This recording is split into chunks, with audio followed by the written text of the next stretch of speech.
प्रतिबिंब त्राटक करताना काही लोकांना आपल्या मागच्या जन्मीचे बरेचसे दृश्य त्याच्यामध्ये दिसायला लागतात, तर काही लोकांना भविष्यात काय घडणार हे दृश्य त्या आरशामध्ये दिसायला लागतात. आपला चेहरा गायब होतो आणि वेगवेगळे दृश्य त्यामध्ये ते दिसायला लागतात. आणि त्याच्यानंतर जी लोकांच्या सानिध्यामध्ये वरचेवर असतात त्यांच्यासाठी अतिशय उपयुक्त आहे. जे व्यापारी आहेत, जे एमआर म्हणून काम करतात, जे डॉक्टर म्हणून काम करतात, जे लोकांच्या सानिध्यामध्ये असतात त्यांच्यासाठी त्राटक उपयुक्त आहे. कारण का लोक त्यांच्याकडे असा अट्रॅक्ट होतात, खेचले जातात, चुंबकाप्रमाणे खेचले जातात आणि ह्या माणसाचं प्रत्येक वाक्य ऐकायला लागतात. म्हणून प्रतिबिंब त्राटक हे अतिशय उपयुक्त त्राटक आहे आणि ते करण्याचा प्रयत्न अनुभव घ्या, फक्त अनुभव म्हणून घ्या की ते मिराकल आहे. त्यामध्ये मिळणारा आनंद प्रचंड असतो. आपण तासनतास बसलं तरी ते उठावं असं वाटत नाही, इतका आनंद त्याच्यामध्ये मिळतो. कारण पूर्ण विचार थांबून ना एक विशिष्ट अवस्थेमध्ये आपण जातो. त्यानंतर ज्योती त्राटक म्हणून एक प्रकार आहे. ज्योती त्राटक मध्ये एक मेणबत्ती घ्यायचं, अंधार खोली असेल म्हणजे एका टेबलावरती मेणबत्ती लावून ठेवा आणि त्या मेणबत्तीच्या ज्योतीकडे एकटक असं बघत राहायचं. डोळ्यांचं उघडझाप न करता एकटक बघत राहा. तर इथं एकटक बघत असताना त्या ज्योत पहिल्यांदा असं फडफडायला लागतं. किंवा काही लोकांचं असं लिहिलं की तुम्ही जेव्हा वर्ष, 1.5 वर्ष, 2 वर्ष करता तर त्यावेळेस त्याला जर फक्त सूचना जर तू वीज तर ते लगेच विजून जातं, असं काही लोकांनी सांगितलेलं आहे.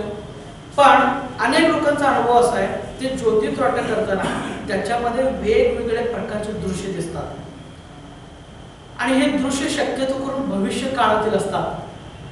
आणखीन एक असा अनुभव आहे, ज्योती त्राटक करताना तुम्हाला वाईट स्वप्न पडतात. वाईट स्वप्न म्हणजे तुमच्यातल्या अतृप्त इच्छा ज्या असतात त्या स्वप्नाच्या रूपामध्ये येत असतात, असा एक त्यामध्ये अनुभव आहे. पण हे पण पॉवरफुल टेक्निक आहे. याच्यामध्ये एवढे डोळ्यांच्या मध्ये तेज येत आहे ना, समोरील व्यक्तीला तुम्ही फक्त नजरेत नजर जरी घातला तर तो हालचाल बंद करतो, तिथं थांबतो. इतकी पॉवर त्याच्यामध्ये येतात. माझा एक मुदळमध्ये एक विद्यार्थी होता माझा, बरेच वर्ष झाले त्याला. तर त्याला मी ज्योती त्राटक करायला सांगितलं होतं. तो कराटे चॅम्पियन होता. तर तो ज्योती त्राटक 3 ते 4 महिने तो विद्यार्थी केला आणि नंतर त्याचा अनुभव असा होता की नाही की तो फायटिंगला गेला नेपाळमध्ये, तर तो समोरील व्यक्तीच्या फक्त डोळ्यात डोळे घालायचा फाईट देण्यापूर्वी आणि ते डोळ्यात डोळे घातले तो असंच थांबलेला असायचा आणि तो बुक्की देऊन रिकाम व्हायचा. फक्त त्राटकाने त्याला ते थांबवायचं आणि तो मारायचा. याचा खूप चांगला त्याचा अनुभव, भरपूर त्याने अनुभव सांगितले. तर इतकं नजर आपलं तीक्ष्ण होतो आणि समोरील व्यक्ती एकदम स्तब्ध होतो ह्या नजरेत नजर घातल्यानंतर. त्यानंतर एक मूर्ती त्राटक म्हणून येतोय आणि ज्योती त्राटकामुळे तुम्ही पशु पक्षींच्या वरती सुद्धा संमोहन करू शकता. एखादे प्राणी आहे ते कुत्र्याच्या डोळ्यामध्ये डोळे घातला आणि त्याला सांगितलं उठ आणि तिकडे बस, मनाचा मनात विचार केला तर ते उठून तिकडे जाऊन बसतं. हे सहज आहे. त्याच्यानंतर एखाद्या समजा ह्याने लिहिलेलं आहे, एका लेखकाने लिहिलेलं आहे, तर तो सहज रस्त्यातनं जाताना एका गाढवाच्या डोळ्यात बघितला. त्याने गाढवाच्या डोळ्यात बघितला तर गाढव त्याच्या ऑफिसपर्यंत आला होता, पण तो जाईल तिथं त्या ऑफिसमध्ये येत होतो. ते समोर तर अशा पद्धतीने बरेचसे मिरेकल्स त्यामध्ये घडतात. त्यानंतर मूर्ती त्राटक म्हणून एक प्रकार आहे. मूर्ती त्राटक मध्ये की तुमच्या आवडीच्या एका देवाची मूर्ती घ्यायची आणि समोर ठेवायचं आहे आणि त्या मूर्तीकडे एकटक बघत राहायचं. एकटक बघायचं आहे आणि पुन्हा डोळे बंद करायचं आहे. मूर्ती डोळ्यामध्ये आठवायचं. प्रतिमा आठवेल आणि थोड्या वेळाने प्रतिमा निघून जाईल. पुन्हा डोळे उघडा, पुन्हा त्या मूर्तीकडे बघायचं, पुन्हा डोळे बंद करायचे, मूर्ती आठवायची. असं बघायचं आहे, डोळे बंद करून आठवायचं, बघायचं, डोळे बंद करून आठवायचं. असं जेव्हा तुम्ही करता तर त्यावेळी ह्याच्यामध्ये की अतिशय ह्याला महत्त्व दिलं गेलेलं आध्यात्मिक क्षेत्रामध्ये की असं म्हणलं जातं की तुम्ही ज्या देवाची मूर्ती घेता तर तो देव प्रत्यक्ष तुम्हाला आत मार्गदर्शन करायला लागतो. तुमच्याशी तो कनेक्टेड राहतो आणि तुम्हाला मार्गदर्शन करायला लागतो. प्रत्येक वेळी तुमचं संरक्षण करायला लागतो. असा एक अनुभव लोकांनी लिहून ठेवलेला आहे. आणि मानस पूजा व्यवस्थित जमायला लागलं, व्हिज्युअलायझेशन जमायला लागलं. मूर्ती त्राटकामुळे व्हिज्युअलायझेशन खूप छान होतं.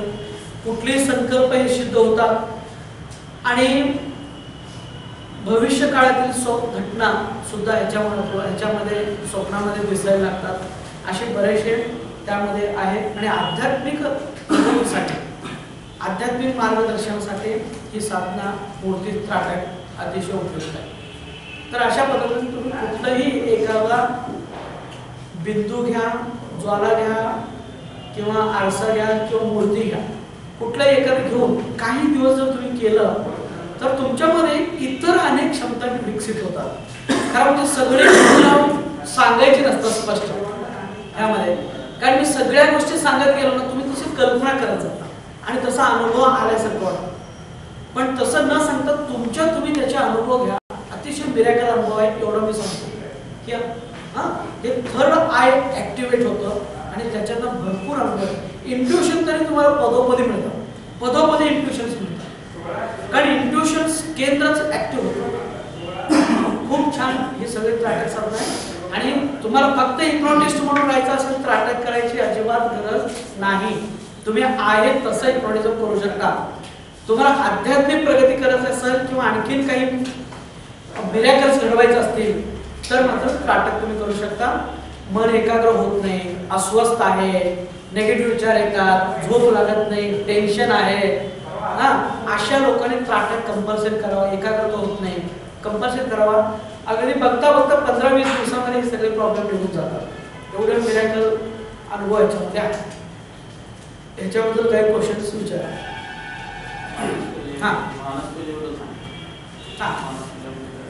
मानस पूजा म्हणजे की मन पटलावरती देवांची पूजा करणे, ह्याला आपण मानस पूजा म्हणतो. आणि प्रत्यक्ष जी पूजा करतो आपण महालक्ष्मी मंदिरामध्ये जाऊन जी पूजा करतो त्याच्यापेक्षा कितीतरी पटीने जास्त लाभ हे मानस पूजन होत असतं. कारण हे देवदेवतांशी कनेक्ट होणं आतून असतं. बाहेरून देवदेवता हे दगड असतात सगळे, ते दगड मूर्ती आहेत, त्याचा आणि याचा काही संबंध नाही. फक्त लोकांना व्हिज्युअलायझेशन करता येत नाही, कल्पना करता येत नाही म्हणून हे दगड बनवलेलं आहे, मंदिर बनवलेलं आहे. पण ऍक्च्युअली त्यांचा संपर्क आतून होत असतो. आणि म्हणून इथं तुम्ही डोळे बंद करून त्या देवदेवतांना आठवून त्यांची पूजा करणे आणि तुम्हाला जे पाहिजे आहे ते मिळाल्याचे आभार मानणे. मला तू आनंदी ठेवलेला आहेस, माझ्याकडे पैसा आहे, गाडी आहे, बंगला आहे, निरोगी आहे मी, तुझ्यामुळे हे सगळं शक्य झालं असं म्हणून त्याचा आभार मानणे, याला आपण मानस पूजा म्हणतो. आणि असं जर रोज तुम्ही केला, मन पटल्यावर त्या विशिष्ट देवदेवतांची पूजा करून त्यांचे आभार मानलं तर आपल्या आयुष्यामध्ये काहीच कमी पडू शकत नाही. ह्याला आपण मानस पूजा म्हणतो. आणि हे मानस पूजेमध्ये तुम्ही प्रगत जर झाला, इतका मिरॅकल आहे, तर तुम्ही तिथं उदबत्ती लावला तर तुम्हाला प्रत्यक्ष उदबत्तीचं वास येतो. तुम्ही जर तिथं समजा एखादी गाई बघितलं तर गाईचं वास तुम्हाला येतो. तुम्ही धूप लावला, धुपाचा वास येतो. तुम्ही तिथं मानस पूजेमध्ये जे करता ते प्रत्यक्ष अनुभवायला फार प्रगत अवस्थेमध्ये हे सगळं शक्य आहे. बिन खर्चाचं आहे. बिन खर्चाचं आणि कुठेही जावं लागत नाही, मंदिराला जायची गरजच नाही. मंदिराला जाणं वगैरे हे कोणासाठी सांगितलं? मूर्ख लोकांसाठी. म्हणजे ज्यांना काही कळत नाही देव म्हणजे काय वगैरे वगैरे अशा लोकांसाठी सांगितलं. ज्यांना ध्यान लागत नाही, ज्यांना पूजा करता येत, ज्यांना व्हिज्युअलायझेशन करता येत नाही, अशा लोकांसाठी आहे. ऍक्च्युअली त्या मंदिरामध्ये काहीच नाही, पण काहीतरी होईल म्हणून 1-2% का फायदा होईल म्हणून ते मंदिर बनवलेलं आहे. पण ऍक्च्युअली मंदिर याचा मन अंदर, मन तुमचा आतमध्ये घेऊन जावा ह्याचं प्रतीक आहे ते मंदिर, हे लक्षात ठेवा. आणि आतमध्ये गेलं तरच डेल्टामध्ये थीटामध्ये हे देवाचं कनेक्शन होत असतो आणि त्याचा फायदा होत असतो, असं आहे. म्हणून प्रत्यक्ष पूजा करण्यापेक्षा मन पटलावर पूजा करा, ते शेकडो पटीने फायदेशीर असतात. प्रत्येक संतांनी सांगितलेलं आहे. त्राटक करताना वेळ कोणती असावी? सकाळ संध्याकाळ, कधी जेव्हा आपण शांत असतो, सगळे काम आवरून झाल्यानंतर रिलॅक्स मध्ये असतो त्यावेळी करायची. मनामध्ये कुठल्याही गडबड गोंधळ नको. दिशा वगैरे असते. शक्यतो उत्तर दिशेकडे तोंड करून करायचे. छान कॉन्सन्ट्रेशन होतं. उत्तर दिशेकडे तोंड करून करायचे. मूर्ती एकच घेऊन असं करायचं की असं आपल्या देवळीमध्ये असतं? नाही, एक स्पेशल मूर्ती घ्या ज्यांच्यावरती तुमचा विश्वास आहे. स्वामी समर्थांच्यावर माझा विश्वास आहे. स्वामी समर्थांची मूर्ती घ्यायची आणि एकटक बघत राहायचं, बघताना डोळे बंद करायचं, आठवायचं फक्त 2 ते किती मिनिटं देतात त्याच्यावर? नाही, तुम्ही कमीत कमी 10 मिनिटापासून किती मिनिटं करू शकता. मी 1-1 तास करत होतो, डोळे चोकड जाऊन न करता 1-1 तास मी असं बघत होतो. फोटो त्यावेळी तर भयानक नाही. फोटो ब्लॅक अँड व्हाईट फोटोवरती सुद्धा करता येतात. ब्लॅक अँड व्हाईट घ्यायचे. हा? आता मेन्शन केलेलं आहे त्याने ब्लॅक अँड व्हाईटच असावं म्हणून ते घ्यायचं. चालत नाही असं काहीच नाही, फक्त ते मूर्ती तुमच्या आतमध्ये बसलं पाहिजे, एवढंच कंडिशन. ते मिरर बद्दल मिररवरती काहीच हे करायचं नाही, आपलं साधे मिरर घ्या, त्यामध्ये आपला पूर्ण चेहरा दिसला पाहिजे, असं बसा आणि त्या चेहऱ्यातलं ह्या ठिकाणी लक्ष द्यायचं. विदिन 2 ते 3 मिनिटांमध्ये पूर्ण आरसा गायब होतो, चेहरा दिसत नाही.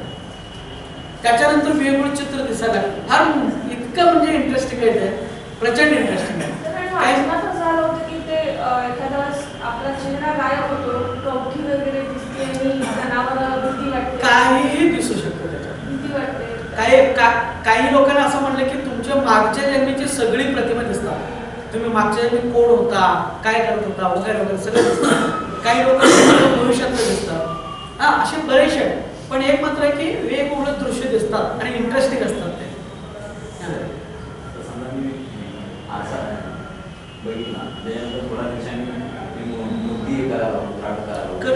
चालते, कुठलंही करता येतं.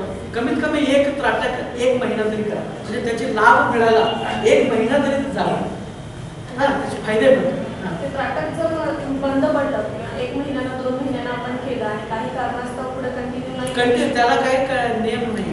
तुम्ही कंटिन्यू करा, तुम्ही जेवढं कराल तेवढं तुमचं फायदा होणार. स्टॉप लक्षात आलं. खंड पडला तर चालतोय, पुन्हा तुम्ही नंतर करा, चालतंय. पण कमीत कमी नाही 1 महिने न चुकता केलं तर चांगलीच फायदा तुम्हाला मिळतात. कुठलेही काम ठरलेल्या वेळी ठरलेल्या जागी कमीत कमी 21 दिवस ते 90 दिवस केला ना तर त्याचे रिझल्ट मिळतात. एक वेळ ठरलेला आहे, आज रात्री 8ला आपण बरोबर त्राटकाला बसायची, ठरलेल्या वेळी ठरलेल्या जागी. आता एकदा इथं केलं, एकदा इकडे लावला, एकदा तिकडे लावला, मन कॉन्सन्ट्रेट होत नाही. बरोबर 8ला बसायचं, त्याच जागी बसायचं आणि कंटिन्यू 21 दिवस तरी कमीत कमी करायचं, खंड न पाडता. मग रिझल्ट चांगले मिळतात. वेळ थोडी पुढे मागे शक्यतो मी सांगतो काय, शक्यतो ठरलेल्या वेळी ठरलेल्या जागी करायचं. जरा पुढे मागे झाला तर काय फरक पडत नाही, पण माइंडला एक सवय पडते त्या ठिकाणी कॉन्सन्ट्रेट होणं. बरोबर 8ला म्हणले की मन आपलं कॉन्सन्ट्रेट होतं. असं कशाला उभारून करायचं, बसता येत असं उभारायचं कशाला.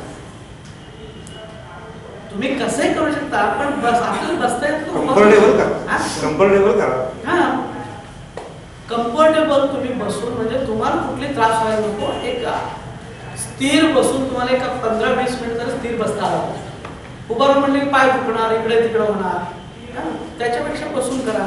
किंवा तुम्हाला झोपून सुद्धा करता येते. झोपा आणि वर सिलिंगला एखादा बिंदू लावा, तिथं झोपून सुद्धा करता येतं, पण ते योग्य होणार नाही. लक्षात आलं. जे नियमानुसार सरळ बसलं पाहिजे, कम्फर्टेबल असायला पाहिजे, 1.5 ते 2 फूट अंतरापासून असायला पाहिजे.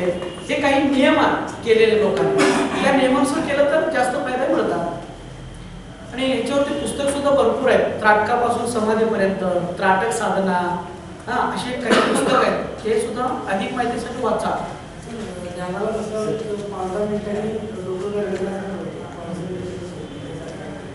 डोकं गरगरल्याचं होतं. नाही, ध्यानामध्ये म्हणा, त्राटकामध्ये जे होतं ना ते फक्त चांगल्यासाठी होतं, वाईट काहीच होत नाही. लक्षात आलं. कुठल्या विचाराकडे आपण निग्लेक्ट करायचे. विचार येणारच जाणारच, विचार कधी थांबत नसतात. विचार थांबले की तुम्ही देवच असता. विचारांच्या पलीकडे देव असतो. देवामध्ये आपल्याला काही फरक नाही, आपल्याला फक्त विचार असतात. विचार ज्या दिवशी थांबतात ना त्या दिवशी आपलं मन हा युनिव्हर्सल माइंड होतो, देव होतो. त्यामुळे विचार येणार, माणूसाकडे विचार येणार, पण लक्ष आपलं काय पाहिजे, आपलं फक्त त्या बिंदूकडे लक्ष पाहिजे. तुम्ही विचारात चिकटून राहायचं नाही. सरावाने ते शक्य होतं. डोळ्याचा चष्म्याचा नंबर जास्त असेल तर चष्मा वापरून चष्मा नाही, तुम्हाला चष्मा काढून जर बघताना डोकं दुखत असेल काही लोकांना चष्मा काढून बघायला डोकं दुखतं ना, मग असं असेल चष्मा लावून बघा ना, चालतंय. चष्मा लावून बघा. तुम्हाला चष्मा काढून सुद्धा कम्फर्टेबल वाटत असेल, चष्मा काढून बघा, त्याच्याकडे समजलं तुम्हाला कसं कम्फर्टेबल वाटतं तसं. पण एकाग्रतेसाठी वगैरे मुलांना खूप छान ही आहे. आणि काय गोष्टी ज्योती मूर्ती आणि टिपका हे किती अंतर? हा, कमीत कमी हे 1.5 ते 2 फूट अंतरावर. बरोबर, आपल्याला ते स्पष्ट दिसायला पाहिजे. एकदम लांब झालं की बारीक दिसणार, आपल्याला नजर लागणार नाही. एकदम जवळ जरी आलं तरी तेही कॉन्सन्ट्रेट होणार नाही. जेव्हा आपल्याला कम्फर्टेबल वाटतं ती पोझिशन पकडायची. याला काय 1.5च पाहिजे 2च पाहिजे असं काही नाही. हा, तुमच्यासाठी 2 फूट सुटेबल असेल, याच्यासाठी 1.5 फूट असेल, हा, आणखी कोणासाठी 3 फूट असेल, ते काय तुमच्या ह्याच्यावर नसतं. ओके, याच्याबद्दल झाले का?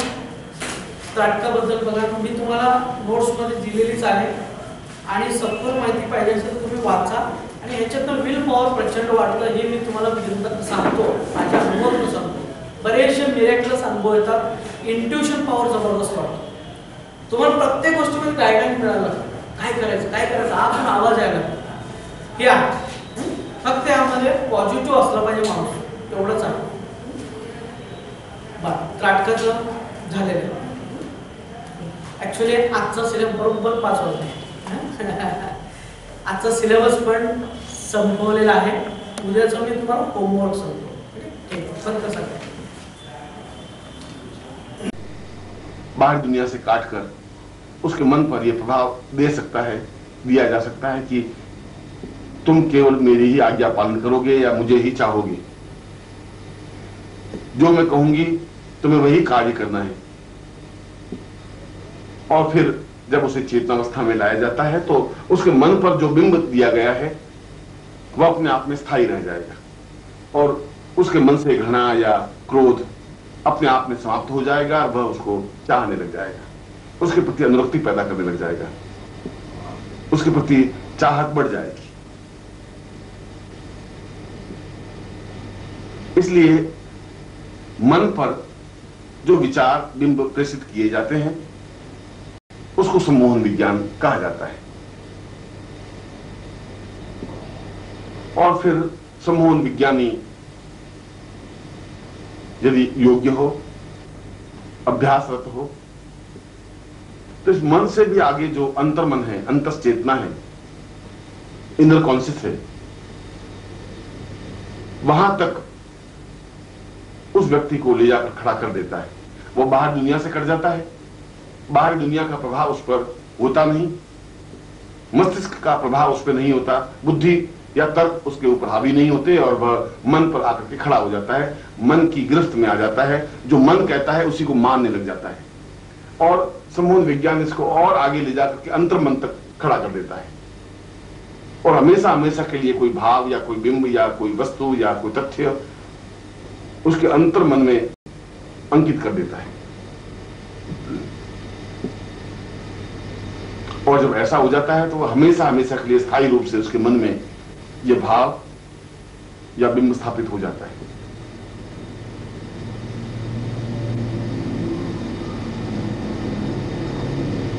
और ऐसा सहज सरल संभव है.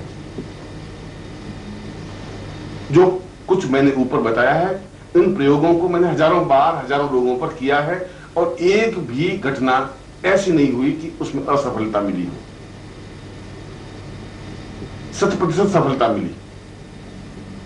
इससे विश्वास जमा कि सम्मोहन विज्ञान अपने आप में प्रामाणिक है, अपने आप में क्रांतिकारी है. इसके माध्यम से जिस प्रकार से भी चाहे, जो भी चाहे, कार्य संपन्न करवाया जा सकता है, किया जा सकता है. पत्थर दिल को भी अपने अनुकूल बनाया जा सकता है. किसी के भी मन में घृणा या क्रोध पैदा किया जा सकता है. यहां तक कि जज को भी अपने अनुकूल बनाया जा सकता है, वकील को भी अपने अनुकूल किया जा सकता है, ऑफिसर को अपना वशवर्ती बनाया जा सकता है, किसी पुरुष या स्त्री को अपने वश में किया जा सकता है, पूरी भीड़ को अपने अनुकूल बनाया जा सकता है, बुरी आदतों से छुटकारा पाया जा सकता है, अपने आप को सजेशन देकर के अपने आप को सम्मोहित करके सारी समस्याओं से मुक्ति पाई जा सकती है और तनावों से छुटकारा मिल सकता है।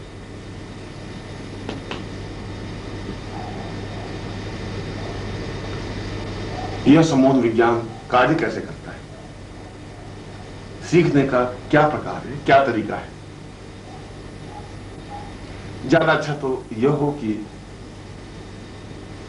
जो व्यक्ति सम्मोहन विज्ञान सीखने का इच्छुक हो वह किसी सफल सम्मोहन विज्ञानी या हिप्नोटिस्ट के पास जाकर रहे और उससे प्रैक्टिकल सीखे, क्रियात्मक रूप से सीखे, अभ्यास करें,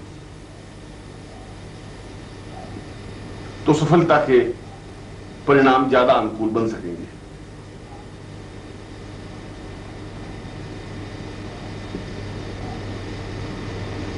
अन्य पुस्तकों के माध्यम से भी इस सम्मोहन विज्ञान को सीखा जा सकता है।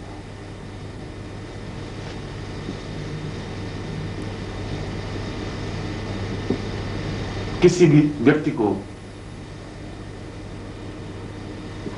उसकी बुद्धि से परे हटाकर चेतन अवस्था से अलग कर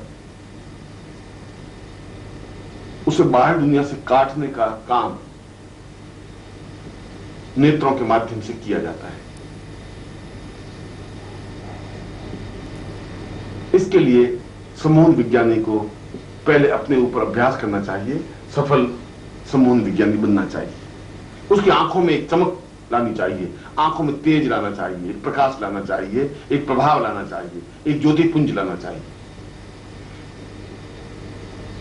क्योंकि सामने वाले व्यक्ति से हमारा संबंध केवल नेत्रों के माध्यम से ही हो सकता है।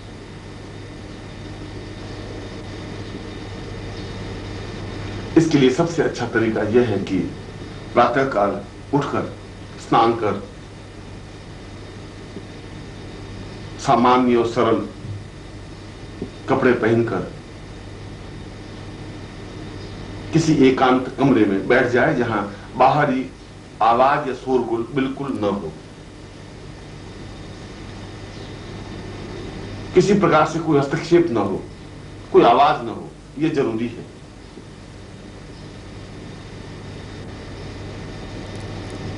कमरे में एक बहुत कम रोशनी का लैंप लगा दें, हल्का सा प्रकाश कमरे में बिखरा हुआ, बहुत हल्का सा, और एक अगरबत्ती लगा दें जिससे कि कमरे का वातावरण सुखकर अनुभव हो। इसके बाद व्यक्ति जमीन पर बैठ जाए। इसके लिए कोई आसन या कोई दिशा निर्धारित नहीं है, जिस तरीके से भी वो आसानी से बैठ सकता है बैठ जाए।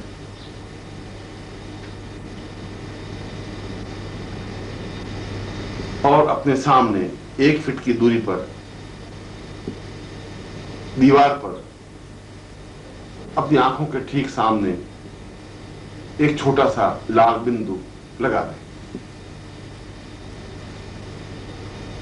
वो लाल बिंदी इतनी बड़ी होनी चाहिए जितनी कि दिखाई दे सके। इसके बाद सीखने वाले सम्मोहन विज्ञानी को चाहिए कि वह एक टक उस लाल बिंदी को देखता रहे। इसमें इस बात का ध्यान रहे कि इस देखने की क्रिया में पलक नहीं झपकाए, बिना पलक झपकाए बराबर देखते रहने की क्रिया को त्राटक कहते हैं। और यह सम्मोहन विज्ञान का आधारभूत सत्य है, त्राटक, क्योंकि इसी के माध्यम से आगे के सारे विज्ञान को समझा जा सकता है। शुरू में तकलीफ होगी, 1 मिनट या 1.5 मिनट के बाद आंखें थकने लगेंगी, आंख बंद हो जाएगी। व्यक्ति को चाहिए कि पास में पानी का लोटा रखे और उससे आंख पहुंचकर आंख को थोड़ा रेस्ट, आराम देकर फिर देखने का अभ्यास शुरू करें। 2-3 दिन बाद वह अनुभव करेगा कि 2-3 मिनट तक बिना पलक झपकाए अपलक उस बिंदु को देखने में सफल होने लगा है।